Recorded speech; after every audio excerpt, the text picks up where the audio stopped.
You know Gray Bar for electrical parts, but there's one more thing you may not be thinking of us for that can help maximize your next project's total value. Our pre-project planning services are designed to help you win the bid, save on labor costs, and keep your installers productive across your entire build. The sooner you call us, the better. Because when we're there from the beginning, we can anticipate your needs and help you solve problems before they become problems.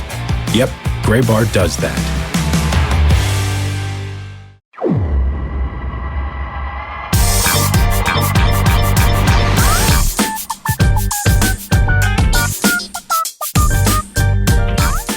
Latest episode of the Show Before the Show podcast, the official podcast of minor league baseball. Tyler Mon, Benjamin Hill, Sam Dykstra.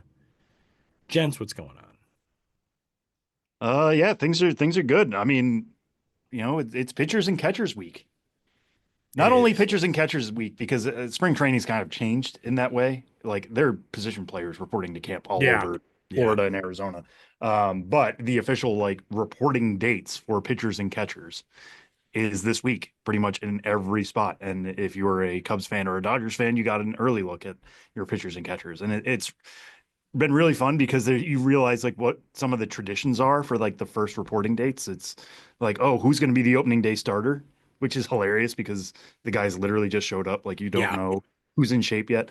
But then you have Dave Roberts saying, you can pretty much bet that Yamamoto and Sasaki are going to be pitching in the Japan series. Yeah, it's okay, great. Cool. Awesome. Or the Milwaukee Brewers, straight up Pat Murphy saying you know what? You can write it down. It's going to be Freddie Peralta. I love stuff like that. You think, oh, well, they're going to hem and haw. We're going to do this dance all spring. And sometimes they just straight up give you an answer. Nah, here you go. These are the facts. Yeah. And I love that. As a journalist first, I love managers actually giving you answers.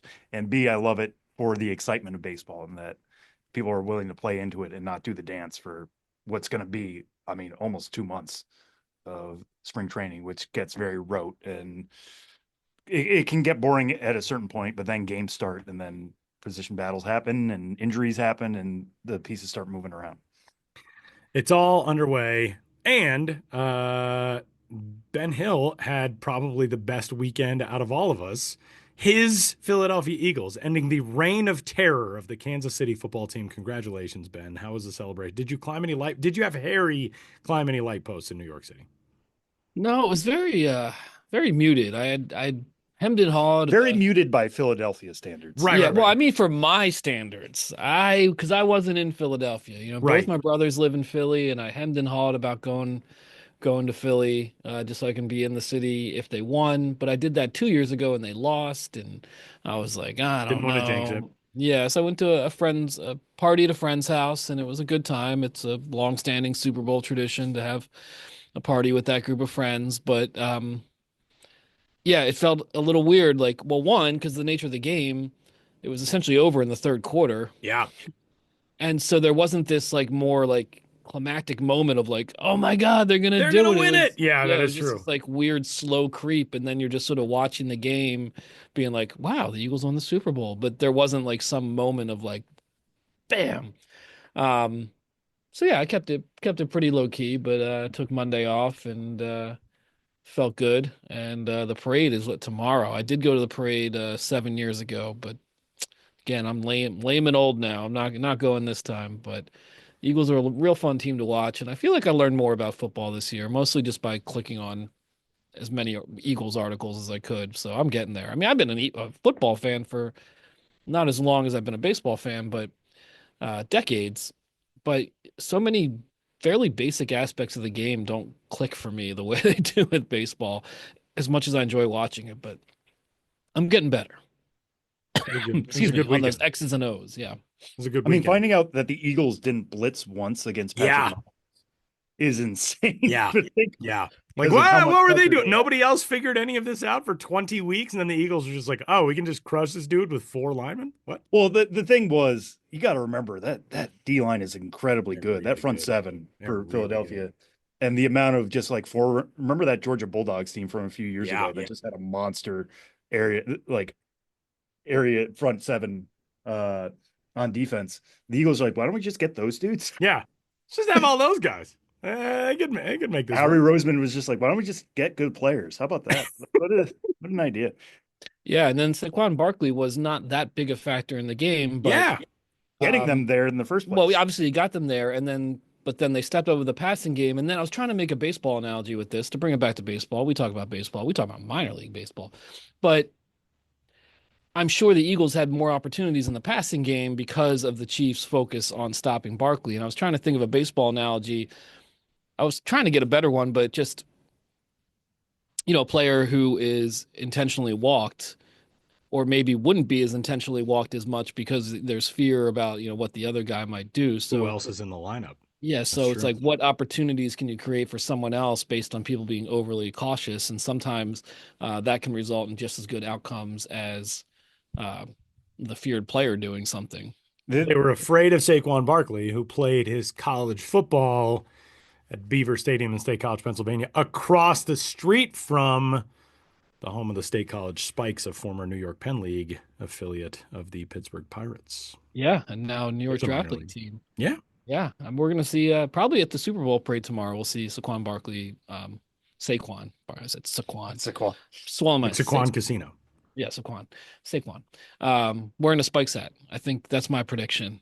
We're I gonna would be see. very down with that. We're gonna see him wearing I got a Spikes hat up there somewhere. There's a Spikes hat over there. I rearranged the hat wall. I'm not real happy with it. I got to redo it.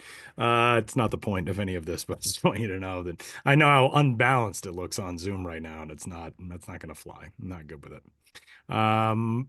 So anyway, that brings us back to minor league baseball. As we welcome you into this week's episode of the show before the show, the official podcast of minor league baseball. We have a lot to get to on this week's episode. You can get in touch with us, of course, podcast@milb.com. You can send us your selections for Name That Dude, but you have to send it to just one of us. So you can find us on social media to do that. You can send it to the group at podcast@milb.com because then we'll all know. By the way, is it my dude this week? I think it's my dude this week. Ben's dude. Oh, it's Ben's dude. Okay, good. Yeah. Because 2 weeks ago you had the ode to your wife. Right. Chad Billingsley. I did. Yeah. That is true. And I had Terry Francona last week. Okay. So because I had one pop into my head, but I'm going to save him. Yeah. I'm going to save him. To find and marry a big Reds fan, I guess. I don't know. Well, let's get into it. We have kind of a potpourri segment with Ben this week because fast and furious news is coming from minor league baseball teams and front offices and promo schedules and all that. We don't often, I shouldn't say not often, not all at once do we get like minor league front office personnel updates, but there's like a lot of personnel movement in the recent couple of weeks. Ben, tell us about some of the moving and shaking around minor league front offices. Yeah, I mean, obviously there's a lot throughout the off season because this is an industry where people are always looking to move up within the industry or getting maybe burned out and leaving the industry and new people coming into the industry. So there's a lot of front office turnover year to year. But yesterday, I just became aware, like, wow, there's like it was a day of like kind of some big names in the minor league front office world or big news from the front office side. And yeah, what other podcast is going to talk about minor league baseball front office moves? Because it's a whole different world. It's not like a major league front office at all. Obviously, these minor league folks are just worried about creating a good entertainment product as opposed to controlling the product on the field, but it's still working in sports and you still got to be good at it. So, first and foremost, this guy has appeared on the show before. Recently, he was on the show along with Charlotte Knights superfan LaMichael Mitchell. Tommy Viola has been I think his title now is Senior Vice President of Communications for the Charlotte Knights. But Tommy's been in baseball in some capacity for 20 years. And yesterday he announced he's moving on from the world of baseball. We don't know where he's going yet. And I just want to shout out Tommy Viola. Good career in minor league baseball, man. He grew up in the kind of Pocono region of Pennsylvania. Went to Red Barons games as a kid. I used to go to Red Barons games because my grandparents lived near the Poconos for a while. Worked for the Reading Phillies, worked for Lehigh Valley Iron Pigs. Started with the Knights when they were back in their old ballpark in Fort Mill, South Carolina, before they moved across the state line into Charlotte proper. And Tommy's just one of those guys who, if you email him, you'll get like a response within like 5 minutes all the time. It's just uncanny. You feel like, are there like multiple versions of you? How do you stay on top of so much and get so much done? But like a really positive guy, a really kind guy, a really enthusiastic guy, a guy who put his heart into his job for 2 decades. And, we're sorry to see him go. So as much as these maneuvers, you can understand why I don't get a lot of like public attention. When you follow the world of minor league baseball and get to know the people within it, um, it's sometimes you're sorry to see these people go. And that's been a kind of hallmark of for my career the last couple of years. Is now I'm in my 40s, and all these people that were just kind of side by side in parallel with their own minor league baseball careers, a lot of them have moved on, and I don't feel like I have as many, peers, for lack of a better word, in minor league baseball now. Just in terms of like a large group of people who, I developed my career alongside, even though they were working in the front office and I was covering it. So we're all getting older.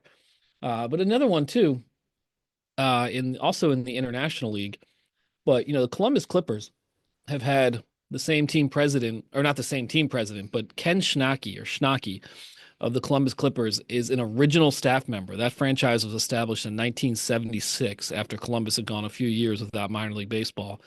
And Ken Schnacky has been in the president's role for a long time. And he announced that he's becoming a president emeritus, and Tyler Parsons from the Durham Bulls is coming in to be the president of the Columbus Clippers. So, that's a big move to succeed someone who's been with the franchise since the franchise inception.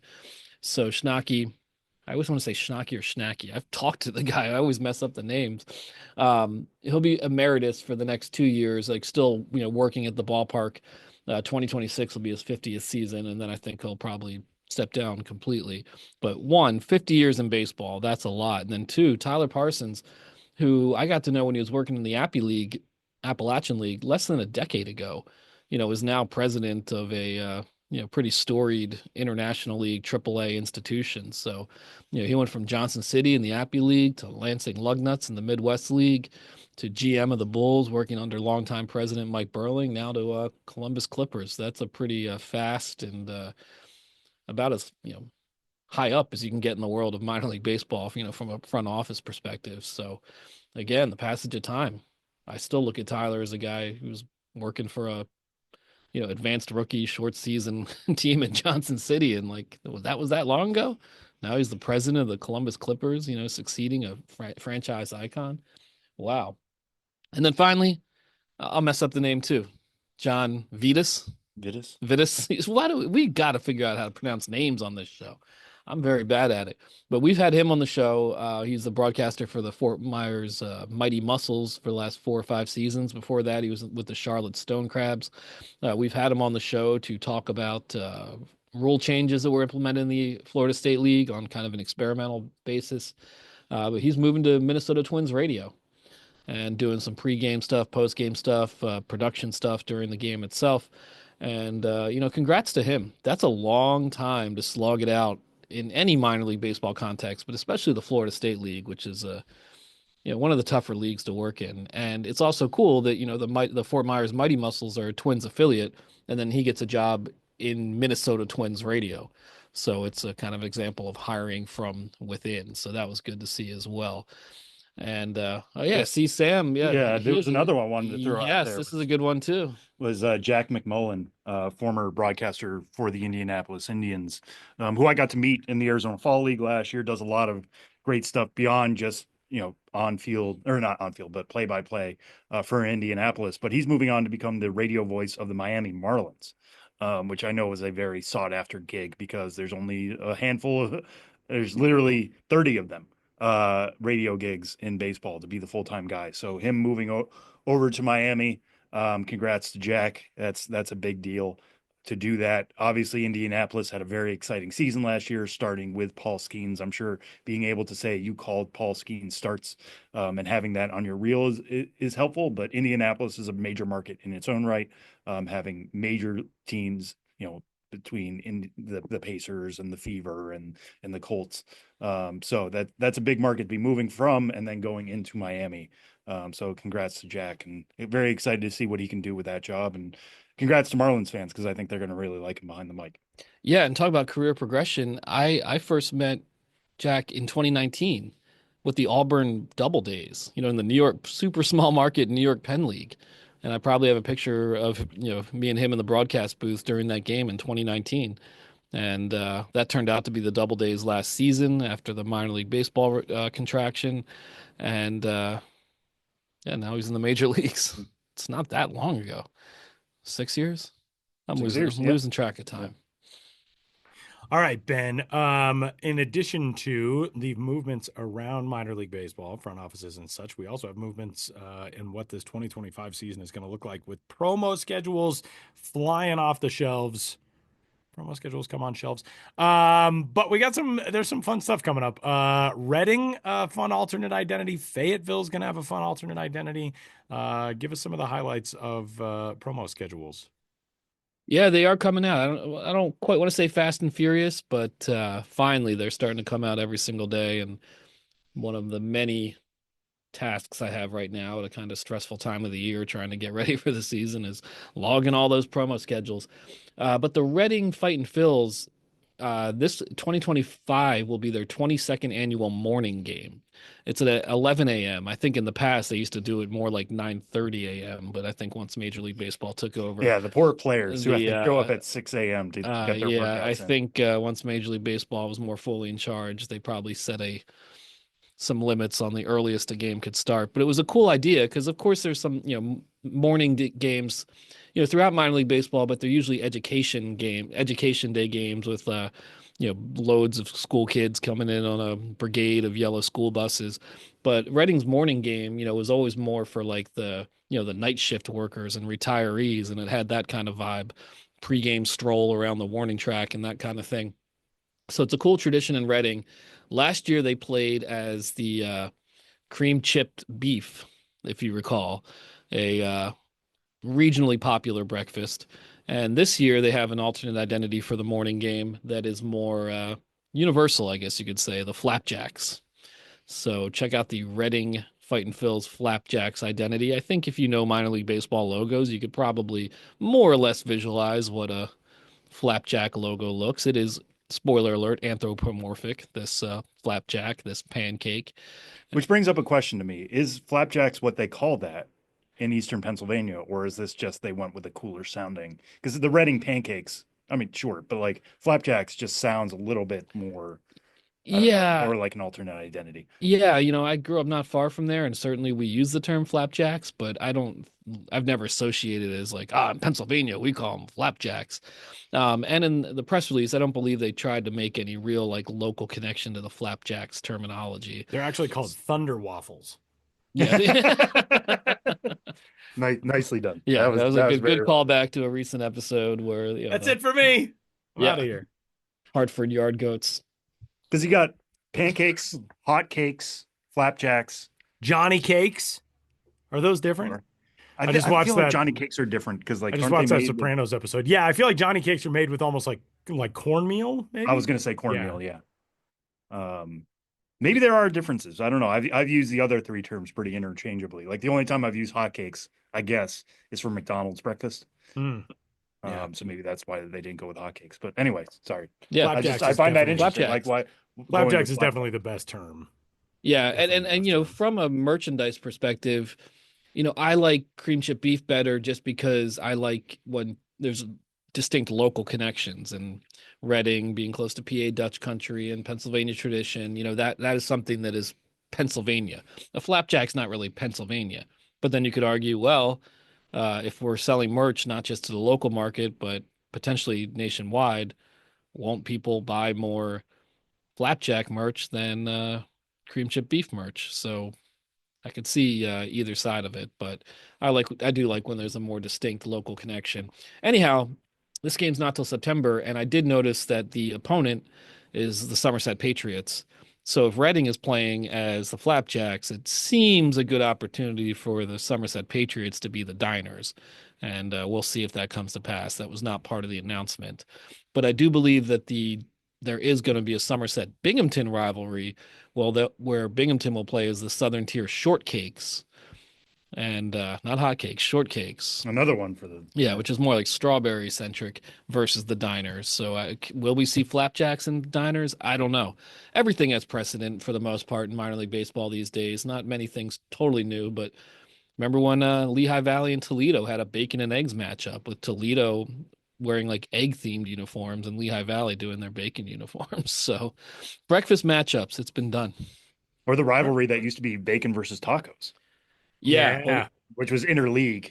yeah, that was a Right. But Fresno versus Lehigh Valley. That was more of a Sounds like industry a front bragging office. rights. Yeah. Yeah, Like a front office because rivalry. I would love to see more of that, though. Like, well, you take on other teams from other leagues. That You know we're what's all part of crazy the though minor is league. like it that was so unique back then. Like when Lehigh Valley was doing the bacon stuff, it was so unique. And well, that now was every team, 2014. Yeah, that yeah, was every team has 2014, a food identity now. and the Iron Pigs said we're gonna have a set of alternate uniforms with bacon logos on them. They still played as the Iron Pigs, but they had bacon themed. And this, how much did it inspire Fresno? I don't know, but Fresno the next year then took it to the next level and said we're playing as the Tacos.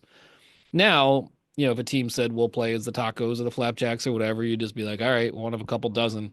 Yeah. Uh, and but in 2015, when Fresno said we're changing our name to the Tacos, that was like huge. That was And they went built the taco viral. truck throwdown around it and they made it Well, an the taco truck all-encompassing throwdown thing. came first, and it Right. was kind of that Right. success that said like, okay, now That's we'll right. change to the tacos.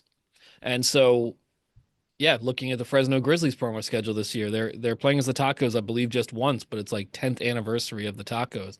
But you could look at that as a 10th anniversary celebration of not just the Fresno Tacos, but of food themed alternate identities and to a large extent alternate identities in general, although they were happening before the tacos. That was the first food one, was 10 years ago. So where we are now with just alternate identities is a matter of course. I feel like we've been talking about them a lot lately.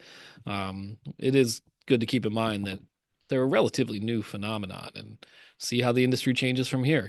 Things change. In 10 years, will it still be this much of a thing? Will it be even more of a thing? Will it have been largely abandoned in favor of something else?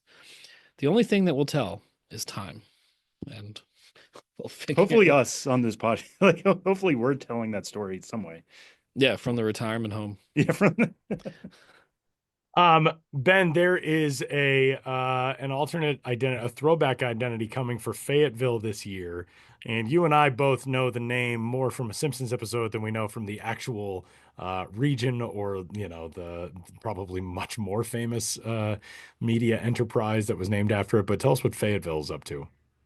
Yeah, well, Fayetteville, the Woodpeckers came to being in 2019 after, never forget, after two temporary seasons, placeholder seasons in Bowie's Creek. Bowie's Creek, R.I.P. to the Bowie's Creek Astros. Bowie's Creek is going to be a great trivia question. It Yeah, might be a great someday. trivia question now. Yeah, it might be now already. Yes. They've played on the home of the Campbell University Camels. Yep, the Campbell Camels. Camels.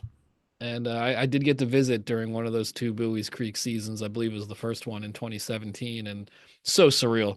But anyway, they played in Bowie's Creek because they're waiting for the ballpark in Fayetteville to be finished. And then the Woodpeckers took they played their first season in 2019. Before the Woodpeckers, the previous team to play in Fayetteville was the Cape Fear Crocs. And yeah, Cape Fear, you think of The Simpsons, you think of the movies, either of the two movies that were made. Sam was saying before we started filming taping that there's a TV show coming up. Apparently, yeah, there might be a mini series starring, I believe, Amy Adams. That's in the works about Cape Fear and made a lot of people roll their eyes because it's not exactly an original idea, but Because it's back in the news, baby. Yeah. Yeah, but May 23rd, Fayetteville is having a throwback night playing as the previous Fayetteville minor league team, the Cape Fear Crocs. And Tyler, I'm sure you remember, refresh your memory, but way back in 2016, we did that team theme song episode of the show.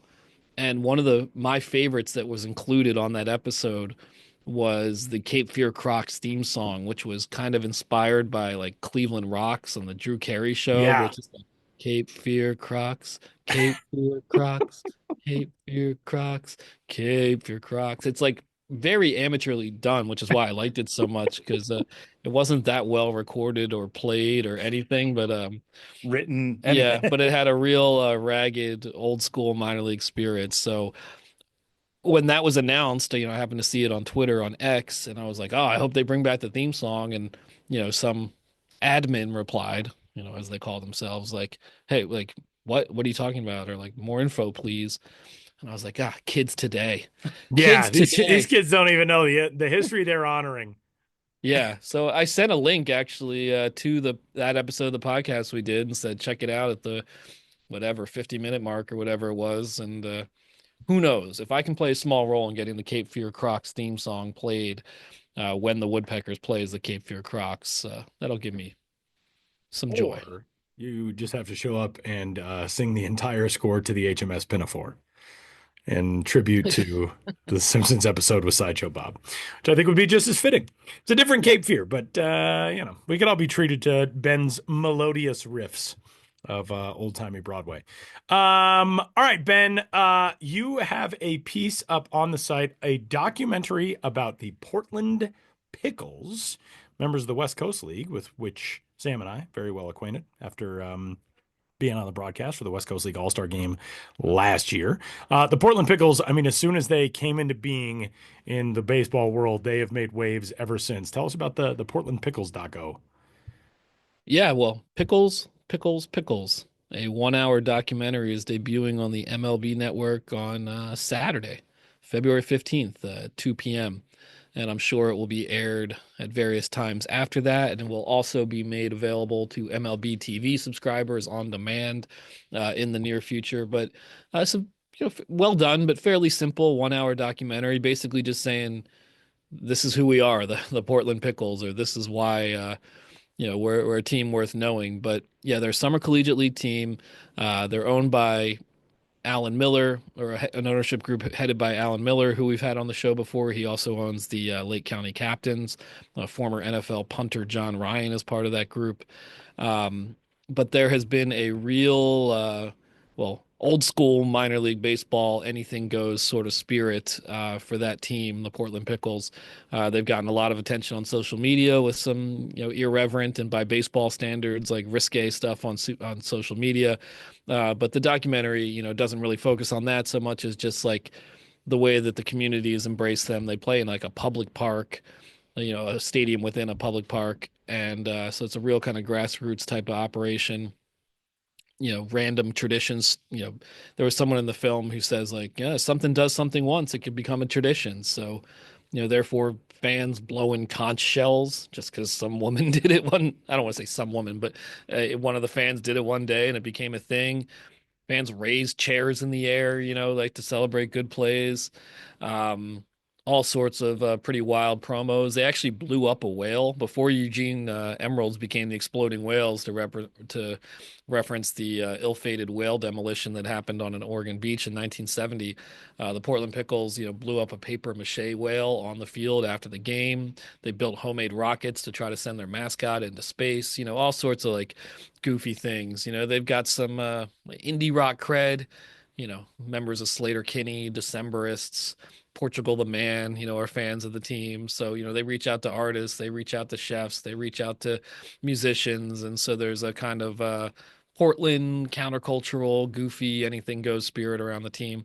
And anyway, I was asked to write an article about it, and I did, and I enjoyed the film. And I'd like to get out to Portland to see the Pickles one day in person, because they do have that old school kind of overtly zany vibe that is a little more hard to come by in the minor leagues proper these days in terms of just really going out there with some of the stuff they do. And so it's cool to see it celebrated. Check it out on the MLB Network starting this Saturday, February 15th. Good stuff, as always, from Benjamin Hill, who you can, of course, find across the social media platforms at Ben's Biz and at The Ben's Biz. And Ben will join us again for Name That Dude, because it is his dude this week. But we'll step aside. Sam and I will riff about spring training. Ben, will catch you on the other side of Ghosts.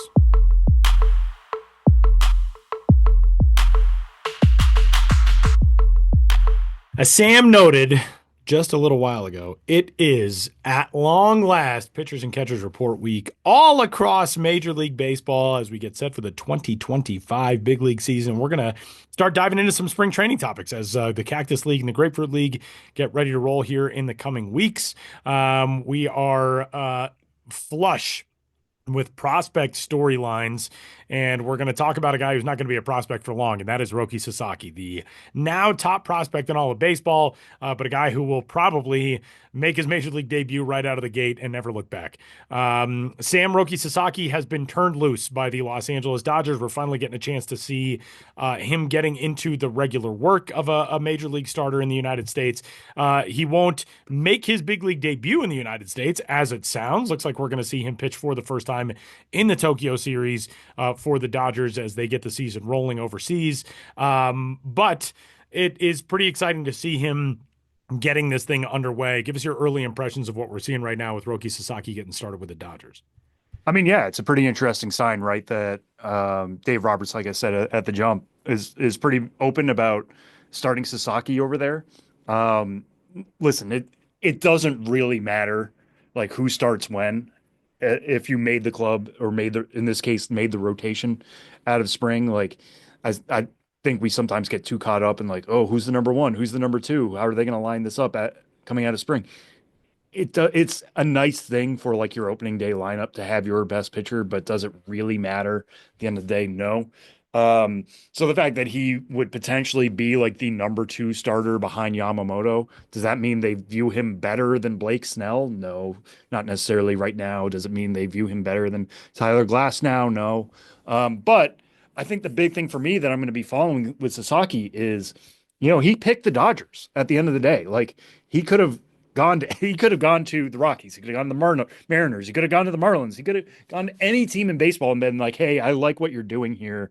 I'm going to pick you guys. You figure it out money wise. That's not what happened. He ended up going to the Dodgers, choosing them basically because it wasn't necessarily a money advantage that they had like they do in some of these other deals with the Otanis, with the Snells, with the Yamamotos. And I think part of that is because of what they've done for pitchers. They seem to get the most out of pitchers, at least in terms of stuff. Now, if you want to criticize the Dodgers for how a lot of their pitchers have broken down in recent years, and we all thought like Dustin May was going to be a really, really good starting pitcher, and it hasn't quite worked out that way because of injuries, and you can go all the way down the line with some of their really good pitching prospects who haven't just worked out yet, and that's why they're spending money on a Blake Snell, for instance, Bobby Miller, for example, Nick Frasso. I mean, they have pitching depth, but they haven't really fine-tuned and gotten that like next level ace out of that pitching depth yet. Now Sasaki could be that guy, but what are they going to do with him? What are we going to see? Because as we brought up on the show before, part of his meetings with clubs were reportedly asking, what did you see out of me last year? Because his velocity dipped. He was somebody who was basically sitting triple digits, was not quite that, was still very, very good velocity. But he was like, hey, what are you seeing out of that? And how can you fix me? And clearly the Dodgers said something about that he warmed to or liked what he heard. So are we going to see maybe something with the release point? Are we going to be seeing him treated very carefully this spring? Or is he going to be like any other starting pitcher in the major league rotation? It's just fascinating to see how that's all going to come together. And then, getting to see the stuff stateside. It's one thing to say like, hey, he was really, really good in Japan, and Japan's getting closer and closer to, Major League Baseball in terms of quality. We've seen him dominate over there clearly. But what happens even in spring assignments? Like, yeah, I don't particularly care that much about the Cactus League or the Grapefruit League. It's mostly guys just getting in shape and sharpening their stuff. But hey, man, if he's pumping up 101 early and that splitter's doing what we believe it can do, it's an 80 grade pitch, I'm going to be just as excited. If he's sitting like 92, 93, not that I'm saying there's any info out there that it is the case, but like, you never know. Maybe we start having some alarm bells. I don't know. I'm fascinated to see what he's going to look like now that he's over here. And because the Dodgers are playing the Cubs over there, they have a little bit of an accelerated spring training timeline. So we could get to see him earlier than we're going to see a lot of these other pitching prospects. And I think that's great. I think Roki Sasaki being here is great for American baseball. There's going to be so much interest over there, over here, after hearing about him. As I've said before, like I remember Daisuke Matsuzaka signing with the Red Sox, and he was a little bit more unknown. Like we knew the results were really good over there, but his gyro ball was like a myth. Like how is it going to play? Now we have all sorts of metrics, and we have an idea of like Roki Sasaki's splitter is unique for how it already moves. His velocity is unique. His slider is above average. It's not plus. You know, we could be sitting here maybe a few years ago and just being like, and he has a great slider. Now we know it's like 55 to 60 grade. So getting more information on Roki Sasaki is going to be huge. Getting him to play at Camelback Ranch, you know, which I believe will have Statcast data this spring, is going to be great. I'm really excited to see it all come together. And obviously, the Dodgers are a behemoth right now. They're going to have a lot of eyes on that team in general, but so much of that attention is going to go to Sasaki, and rightfully so. All right, Sam. Beyond just Roki Sasaki, there are obviously really interesting storylines, prospect-wise across baseball, and a lot of them come into view a little bit more clearly because one of the last big free agent dominoes has finally fallen. Alex Bregman agreeing to a 3-year, $120 million deal with the Boston Red Sox. That affects a lot of talent across baseball, not just in the Red Sox organization, but that's where we're going to start. The conversation with the Red Sox obviously is about just how good the top prospects in that system are. They've got 2 top 10 guys and 3 top 12 guys. Roman Anthony, who was the top overall prospect in baseball before Roki Sasaki signed. Then Christian Campbell, who is number 7, according to Pipeline. Marcelo Mayer, who is number 12.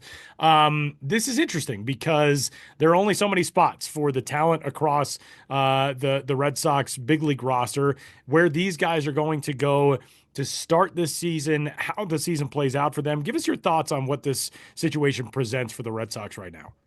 Yeah, I'm so fascinated by this. And this is, first off, getting Alex Bregman for the Red Sox, I think is massive, right? Like this is a team that traded for Garrett Crochet in the offseason. Clearly, they are trying to build for 2025 in an AL East that, you know, obviously the Yankees made the World Series last year. The Orioles are no longer on the come up. They are here with 2 straight postseasons.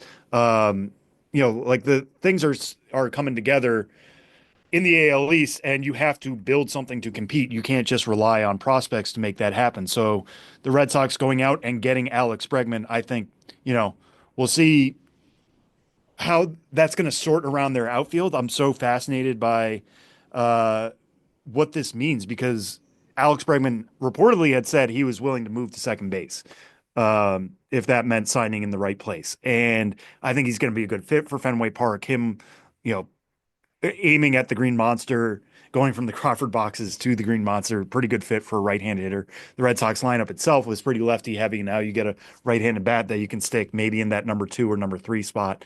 But so let's say he's their second baseman. You keep Rafael Devers at third base, you keep Tristan Casas at first base. I thought Christian Campbell had a really good chance of making this team out of spring, but it was going to be at that hole at second base. So if Alex Bregman is going to be there, does Christian Campbell start getting more time in left field?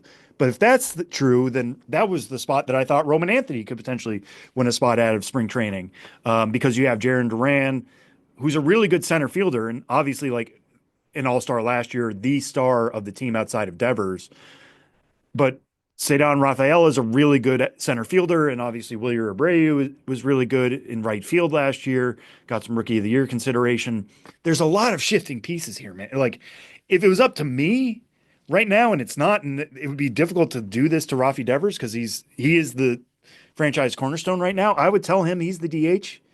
I know Yoshida, like, they still believe in the bat, but I would tell Devers he's the DH, put Bregman at third, put Campbell at second, and just roll out a really, really good lineup. But we'll see how this spring's going to go. There's just so many dominoes here, and I don't think it's a bad thing necessarily if Roman Anthony and Christian Campbell open the year back in Worcester. This is exactly what the Orioles have had the last few years, right? Like guys who would probably deserve to be in the majors had to stay in Norfolk for a little while longer because they had too many position players. And that's how you build contenders. I mean, the Dodgers have had this problem. The Yankees have had this problem. Jason Dominguez probably should have graduated by now. Yes, he's had some injuries, but like the Yankees have tried out multiple outfielders before him because they had major league ready guys. This is how you build a contender. And injuries will sort this out one way or another. You know, assuming Trevor Story is going to be the opening day shortstop, I don't think you can do that until he actually proves it and is actually healthy for a full spring. Would love to see it, but I'll believe it when I see it. So, you know, this is a kind of a move that the Red Sox needed to make. What it means to their prospects, we're only going to find out in time. But the fact that they have two basically major league ready ones ready and waiting if any injury happens, that's huge for Boston. And I'm very interested to see what they do defensively with Campbell. I don't think he's going to get a ton of run at shortstop. They're probably going to keep him ready at second base, but maybe you see him get more time on the grass. Anthony's only an outfielder, I should say. This is not like a guy who maybe you try him at. No, that's not going to happen. He's pretty decent in center field. Most evaluators agree that he's headed for a corner and could be really good out there. So I still think the future might be Anthony in left and Campbell at second, but who knows how this is all going to shake out. There are other dominoes falling from the Bregman signing as well, notably the Detroit Tigers, obviously, who are in the running. AJ Hinch, his former manager in Houston, yada, yada. That didn't work out. The Chicago Cubs are another one in that mix. And Matt Shaw specifically becomes somebody whose pathway is a little bit clearer, I guess, with no Alex Bregman in the mix there. What do you see as far as where Matt Shaw elevates to now, knowing that there is a little bit more of a settled situation with Chicago going forward? Yeah, I mean, it was interesting to see the Cubs get interested in Alex Bregman, and I think they should have, right? Like, who would you rather have as your opening day third baseman? A guy who's won World Series, who has won a Gold Glove, who has been an MVP consideration, or your top prospect who could be there for long term, but like hasn't proven himself in the major leagues yet. Obviously, you want to try for Bregman. I get that. But I don't think the Cubs are as worried about losing out on Bregman as the Tigers are. Yes, yeah, as you mentioned, the AJ Hinch connection with Bregman, there would have been a level of comfort there for sure. But you look at who the Tigers have at third base as options. Jace Young is probably in the lead right now to win that spot, but didn't have a great time up in the majors last year. Hasn't been great defensively. He's moved from second base to third base. They went out and got Gleyber Torres, which moves Colt Keith over to first base. So it's not like Jace Young can move back to second where he played early in his career and at Texas Tech. He's going to have to be a third baseman. And they've basically challenged him in the offseason saying like, hey, you're going to have to be better offensively. You're going to have to be better defensively to win this job outright. And yeah, I think he was slowed a little bit by a wrist issue last year. He had surgery in the offseason to address it. I think we could see a better hitter out of Jace Young moving forward. I still have major questions about the defense. So they're feeling shakier about third base. Meanwhile, the Cubs, they've said like, hey, it's Matt Shaw's job to win. He doesn't have it yet, but he has to go out and win it this spring. And I think he very well could. I love watching the guy hit. He's got this kind of closed stance. If you ever watch him, he's got a major leg kick, but it really seems to work for him. He can shoot it to right field, but he can pull the ball really well as well. He steals bases. He's really aggressive on the base paths. He's got power, better power than his size would indicate. I think he's basically ready to take on that challenge. And he's a major competitor. Going back to his days at Maryland, he grew up watching the Red Sox much like I did and modeled himself after Dustin Pedroia. That's something you'll hear about a lot, trying to be that kind of dirt dog who's going to push the pedal to the metal wherever he can. But I think he's got even better power than maybe Pedroia showed as a prospect. So I think putting him in at third base, he's moved around a good amount. He's not a shortstop. He might be okay at third base, but the offense is certainly going to play there. And I'm excited to see what he can do to this spring to win that job because, like I said, he is somebody who thrives with competition. And the Cubs saying, like, yeah, we like him a lot, but he has to win it, I think is the motivation that he needs to go out and do that this year in Arizona. All right, Sam, what about the Detroit Tigers and where they sit coming into this year? Because obviously we know the pitching talent that has already started to climb and graduate there. Jackson Jobe knocking on the door of being in an opening day rotation spot. But they were in the mix, and it felt like that was a good fit, I think, for a lot of people, assuming, that's a team that's on the rise, made the run of the playoffs last year, such a fantastic 2024. You've got Alex Bregman's former manager, yada, yada. Didn't work out there. Give us your thoughts on where the Tigers sit right now, the Jackson Jobe situation, et cetera, for a team that's looking to take that next step this year. Yeah, I mean, beyond Jace Young, like we were just talking about, Jackson Jobe, I think, is going to be fascinating this spring. We've already heard that he's added back a curveball that he had as a high school amateur, and then moved more towards the slider. They were just like, hey, the slider is what works most. Focus on that earlier in your career. But he's added the curveball back. He's added a sinker now as well this spring after having a really, really good fastball in terms of both velocity and movement profile. So now he's getting a sinker that's probably going to move even more arm side just to give batters another look. I love talking to him the last few years. It's clear that he's somebody who's willing to tinker with his arsenal. When he came into pro ball, the four seamer was pretty much a dead red four seam fastball. So he's worked more to add induce vertical break to it, rise and run to it. So the fact that he's adding a sinker doesn't surprise me. And everything that he's added to his arsenal, including a cutter, has worked really well. So if he's willing to fold that curveball back in, add that sinker, it's going to be a really, really deep arsenal. And somebody who can throw strikes. I know the control numbers weren't all that great last year, but I think he's a better strike thrower than the control alone would indicate, or at least the walk rates alone would indicate. We saw him come up last year as a reliever to help out that postseason team. AJ Hinch loved using his bullpen, as we know, loves playing the matchups late. I'm sure they're going to move back to a more traditional rotation to begin the spring, and they've been fairly aggressive, I would say, on the rotation market. I mean, we saw them recently add Jack Flaherty back, which is pretty hilarious when you think of they traded him away to the Dodgers at last year's trade deadline, got Trey Sweeney, who's probably going to be their opening day shortstop, and Tyrone Lorenzo, who is now a top 100 prospect after a really great time at High A West Michigan and in the Arizona Fall League after the trade. So they add him. They add Alex Cobb, who now is dealing with a hip issue, unfortunately. So it's possible he opens on the IL. But they deepened that rotation a good amount. And maybe that was putting it Jackson Jobe in a spot to open up in AAA Toledo. Now with the injury to Cobb, I think Jobe's right back in that discussion for the Tigers rotation to begin the year. Now, one thing I want to note on Jobe that I think we don't want to get too carried away on is that he's still somebody who is yet to throw more than 100 innings, at least during the regular season in his minor league career. The most he's thrown was last year, 95 and 2/3. So how careful are they going to be with him coming out of the gate? Do I think he's one of their five best starting pitchers right now? Yeah. I mean, you could even make the case that he's number three, I would say, just in terms of pure stuff behind Flaherty, behind Tarek Skubal, the reigning AL Cy Young winner. But if they want to be more careful with him, maybe have him throw like 4 innings to start out of the gate. Maybe you send him to Toledo anyways, just to rein him in a little bit more. I don't know. It's fascinating to see how that works. But I think the Tigers right now should be very much in win now mode, even if they don't get Alex Bregman. Clearly they've graduated a lot of their really good prospects. Riley Green is on the border of stardom. I mean, he's a really, really good player right now. Could he emerge into a potential superstar this year? We'll see how that goes. They've added Gleyber Torres, like I said. They are built to compete right now. And if you believe Jackson Jobe is one of your best starters, I would put him in the majors opening day and just let him ride it out, get that experience, and get used to pitching in the majors, every fifth day, as opposed to, like I said earlier, pitching out of the bullpen, which was a very, very different environment. All right, Sam.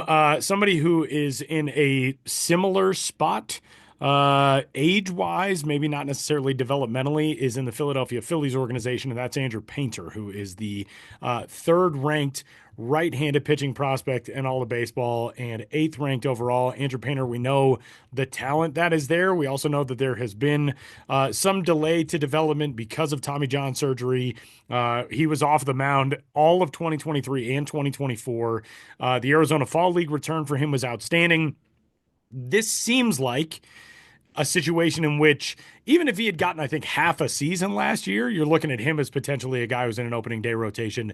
I would not blame the Phillies for slow rolling this a little bit, which seems to be the path that they're going to take. What do you foresee for Andrew Painter as the season gets started?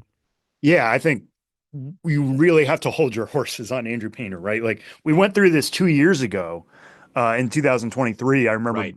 being in Clearwater of like hearing whispers of, hey, Andrew Painter could make Like the major they league they rotation. gonna put this kid in the major league rotation? He's 19. Like Yeah, that was a legit conversation that we were having. and it reminded me of Jose Fernandez. I mean, remember Jose Fernandez like cracking the major league rotation Yeah. after a dominant first full year, and we saw what he was, in the early stages of his career and how dominant he was out of the gate. Like if you have a good arm, you know when to push him. And the Phillies, as they've been the last few years, are in win now mode too. So they weren't just going to do it to do it. Like they were going to do it because they really believed in the guy, and then had elbow problems and was seeking multiple opinions and didn't get Tommy John surgery until much later than he probably should have. Knocked him out for all of 2024, at least the regular season until the fall league. And I caught him in the fall league, thankfully. Guy was pumping high 90s, no problem, throwing strikes. The hard slider was looking really good. Multiple different type of pitch types. It was exactly the I mean, there might have been some subtle changes here and there, but like he was looking very much like he did early in 2023 before the injury and while those things were happening. So he might come out of the gate looking like, hey, he's ready for the major leagues right now. But again, when you miss two full regular seasons, they have to be really, really careful for him. I even wonder if he's going to break with an affiliate or if they're going to allow him to slowly build up in Clearwater and then move to an affiliate in May or something like that. I haven't heard that. That's not based on anything. But one thing Dave Dombrowski has said is like it's probably looking closer to midseason because if the Phillies are in a place where we all expect them to be, which is right back there in contention to not only win the NL East but to win the entire National League, Andrew Painter's going to be an arm you want to have bullets still in August, September, October, maybe even November. So you don't want to have him be throwing 5 innings in April because he can if you're going to have an innings cap on him. So yes, we could see Andrew Painter this spring. We could see Andrew Painter really, really well, and the hype machine will just roll right back up. It's already pretty strong right now. I just would caution anybody to be like, oh, here we go. To be like they are building not only for Andrew Painter's full career, but like for a potential special debut, maybe in the second half, not right out of the gate. So, some of the headlines as we roll into spring training with pitchers and catchers reporting, etc., here in the 2025 spring. And before we get to spring training games, we're going to have some real meaningful baseball games for people to keep an eye on. Yeah, I mean, Tyler, you will have a front row seat for this. Just next week, you will be heading overseas for the World Baseball Classic qualifiers, which is pretty crazy to think about. It felt like we just had the WBC. Mike Trout just struck out yesterday, didn't he? Didn't that game just happen? That is very much what it feels like.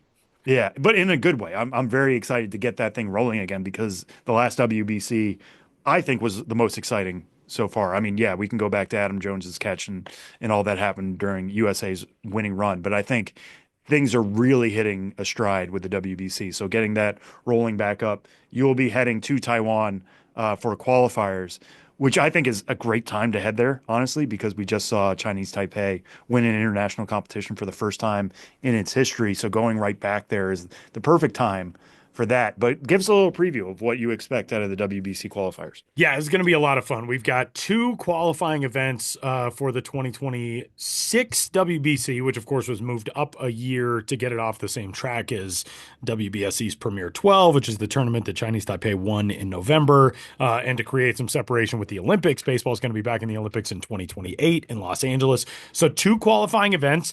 I'll be on the call for the first one in Taiwan with Ryan Roland Smith, and that will be from Friday, February 21st, this is local time, to Tuesday, the 25th. And over those 4 days of competition, we're going to have all kinds of work, all kinds of games, all kinds of days. And it is a situation where you've got a clear-cut favorite, I feel like, in this group, which is Chinese Taipei. team that is going to be returning some of the same roster from its Premier 12 championship in November, but will have some new faces. They're still going to have, some of the guys who, if you watch that tournament, you were introduced to in Choi Chen, of course, who was the MVP of that tournament and was the guy who really kind of put that thing away with a big 3-run homer in the final against Japan. He's been a star throughout the entirety of his career in the CPBL in Taiwan. And for somebody like that to be in a tournament like this, the star power in Taiwan sort of begins with him. Yu Chang, the former Red Sox and Rays and Guardians prospect, he is going to be a big factor. Yu Chang was part of the WBC team back in 2023, but was not on the Premier 12 team in 2024. He has been involved in getting that team prepped. He was planning on being on that roster, had to withdraw at the last minute with an injury. So he's coming off like a full off season of rest. He'll be ready to go. That team is very much the clear favorite. Now, if you tuned into Premier 12 back in November, you probably caught some of the work of guys on that pitching staff. I think the players who really stood out most for that squad were, outside of somebody like Choi Chen, the D-backs prospect Yu-Min Lin, who pitched 4 shutout innings in the World Championship final in that Premier 12 tournament. He will not be on this roster, but there are some other prospect guys who are going to be really interesting. Po Yu Chun, who is with the Pirates organization, Tzu-Chen Sha, who is with the A's organization, Chen Zhang is with the A's organization, and Lyle Lynn, who people might remember from his time at Arizona State, was drafted by the D-backs. He actually just signed a minor league deal with the A's, so he'll be in that system as well. He will be with that Chinese Taipei team. Beyond Chinese Taipei, there are 3 other teams that are going to be really interesting to watch. Nicaragua, which made it through the qualifier in 2022 to make it into the main tournament.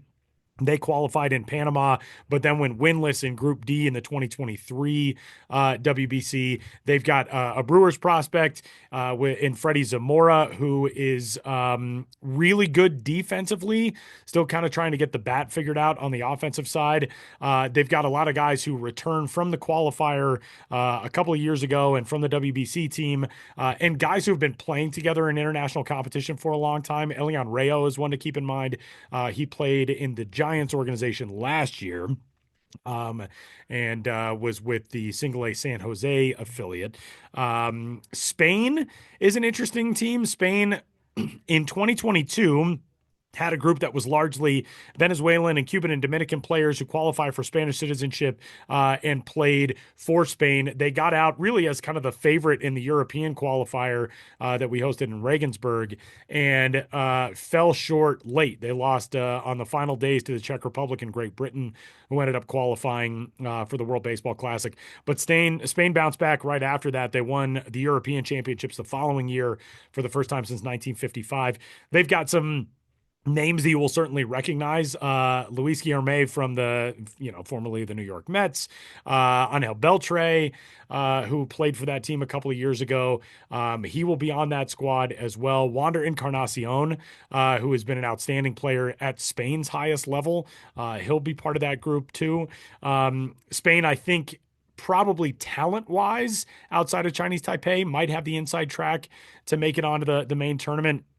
But then the other interesting group in this 14 qualifier is South Africa. They're the last team that has entered into this group. They've got a lot of veterans on this roster, guys who have played with each other for a very long time on the international stage.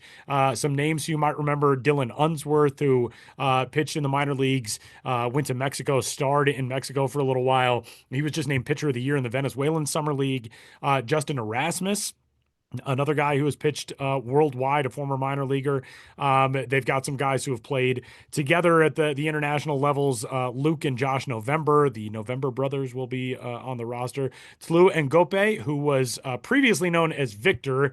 He is the younger brother of Gift Ngope, of course, who was the first player born on the continent of Africa to make the major leagues when he did so with the Pittsburgh Pirates about a decade ago now. So some really interesting rosters. And those 4 teams will be on display at the brand new Taipei Dome coming up next week. We will get things started at noon local time on Friday, which is 11 p.m. Eastern time on Friday. Games are going to be a little tricky for you all to watch in real time. But the good news is they'll be on MLB.tv. They will be on Facebook and YouTube as well. And you can follow along and watch live at worldbaseballclassic.com. And then the following week, March 2nd to the 6th, another 14 qualifier, Brazil, China, Colombia, and Germany. And that one will take place at Keno's Veterans Memorial Stadium in Tucson, Arizona. So lots happening on the WC front. Tyler, I'm going to put your feet to the fire a little bit. I know you said like Taipei and Spain might be the favorites. Would they be your picks? You know, I'm definitely picking Chinese Taipei to go through. Just, having the home field advantage that they're going to have alone, even if they weren't able to field a competitive roster, even if they weren't able to be coming off of the biggest, tournament championship in their history, I think just being able to play at home, play in the Taipei Dome, be in front of that crowd would give them the inside track. So it would be a shocker if Chinese Taipei did not make it through. Spain is an easy one to pick. To me, it's going to be between Spain and Nicaragua for that last trip. I think Nicaragua is going to be in there in the mix. They played really, really well in the qualifier a couple years ago in Panama City. So, not to count out South Africa, it's going to be an uphill slog for South Africa because they're facing really talented teams in a very short format. But there's always a possibility. The fact that they have a lot of guys who have played together for a long time could bode well. But I would say it's right now kind of a toss-up to me between Spain and Nicaragua for who gets that second slot. Yeah, I mean, like you said, this format is not really a baseball format. Yeah. Anything can happen in baseball in one game. So I'm excited to see how that all unfolds in the coming weeks, and happy to hear, you'll be back there as somebody who's like an international celebrity now in Taiwan. I mean, is your face on the currency yet? Like, not yet, but I feel like I should just apply for can I just come and go? Can you give me like a sports broadcaster visa where I can just like slip in, slip out whenever? I mean, I don't need a special visa to go over there. If you're ever thinking about traveling to Taiwan and you want to go see the World Baseball Classic or something, I know it's short notice, but you should do it. Amazing place, incredible food. The ballpark's unbelievable. But yeah, I think this is like my 7th trip over there to Taiwan or something like that, which is crazy. But it'll be fun, man. And doing it in the Dome, there is just something different about that place. It is beautiful. And I'm very excited to get back there. It's, I feel very lucky. This is the 4th time in whatever this is, or the 2nd time in 4 months that I've been over there and doing games in that Dome. So pretty stoked for that. And I will be alongside, as some of you may be wondering, all 3 of you that nerd out on things like this, I will be back alongside Ryan Rowland-Smith.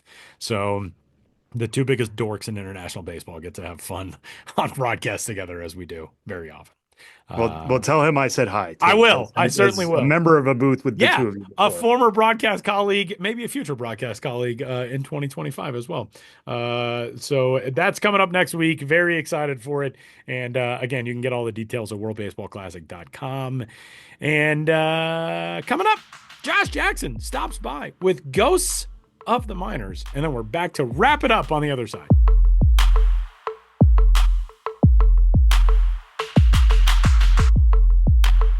Does it ever feel like you're a marketing professional just speaking into the void?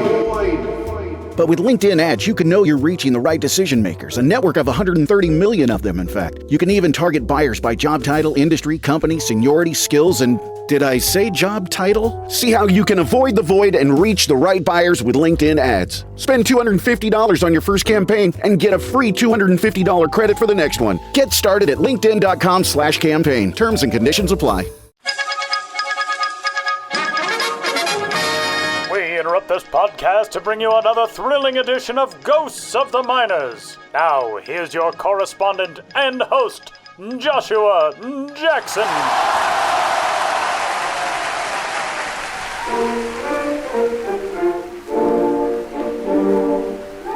Welcome back to Ghosts of the Minors, in which all of you out there in Radioland must identify the legitimate historical ball club or player hiding amidst the fraudulent pair.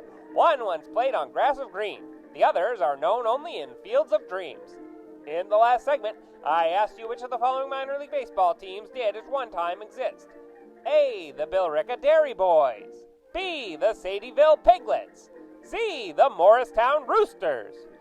You can go ahead and strut if you picked C, the Morristown Roosters, who were birds of a feather with the other Appalachian League teams of 1923 to 1925.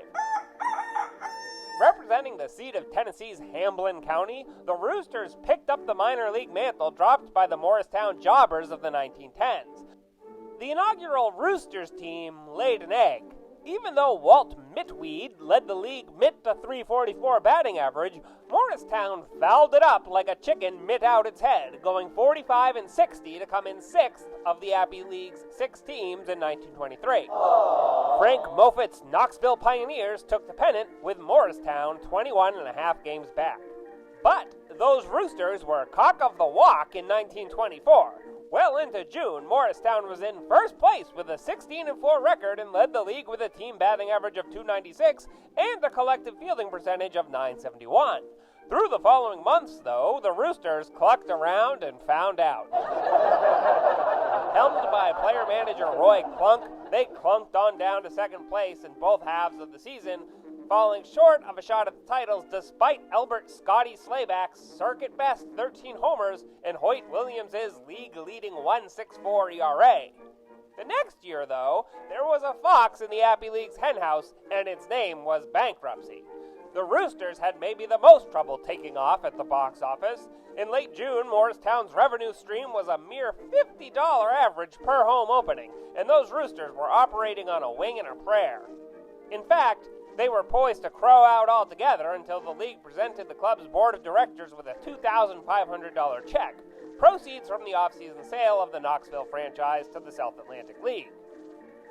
But even chicken scratching a signature onto the back of that fat check couldn't put the Roosters sunny side up. On July 15, the circuit disbanded, with the Kingsport Times reporting 2 days later, "The Appalachian Baseball League became a chapter in the book of things past Wednesday. The immediate cause of the breaking up of the league was the withdrawal of Morristown, which appeared to be positively unable to raise funds with which to continue. However, it is understood that Bristol, too, was on the verge of sliding out." And that's how the Morristown Roosters met the axe. Now, on to the question for next time. Which of these players really hopped to it in the minors of yesteryear? A. Rabbit O'Hare. B. Ruru Stultz. C. Bunny Mick. Want to know the answer? Take a flying leap. Or tune into the next Ghost of the Minors. But for now, you'll have to excuse me. My producer Ben Hill is headed out for Valentine's Day, and I've got to tie his sash and pin his diaper.